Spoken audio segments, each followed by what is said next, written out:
વડોદરા જિલ્લાના સાવલી રોડ પર ખાનગી કંપનીની બસે બાઇક ચાલકને અડફેટે લેતા બાઇક પાછળ બેઠેલી મહિલાનું મોત થયું છે। વડોદરા જિલ્લાના સાવલી વડોદરા રોડ પર અકસ્માત થયો છે। અકસ્માત ગોઠડા ગામ પાસે રાજા ક્રેકર્સ પાસેના રોડ પર થયો છે, જેમાં ખાનગી કંપનીના કામદારો લઈ આવતી એસઆર ટ્રાવેલ્સની બસે બાઇકને અડફેટમાં લીધી હતી, જેમાં બાઇક પાછળ બેસેલી ગેનીબેન ખાતુભાઈ વણકરનું ઘટના સ્થળે જ મોત થયું છે।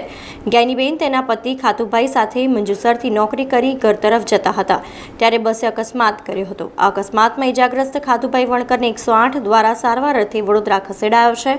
આ ઘટનાને પગલે સાવલી પોલીસ સહિત લોકટોળા ઉમટી પડ્યા હતા અને સાવલી પોલીસે મૃતકના પરિવારને ઘટનાની જાણ કરી આગળની કાર્યવાહી હાથ ધરી છે। સમાચારોના સતત અપડેટ માટે TNN ન્યૂઝને YouTube પર સબસ્ક્રાઇબ કરી બેલ આઇકોન પ્રેસ કરો અને અમારી સાથે જોડાયેલા રહો Facebook, Instagram અને Twitter ઉપર।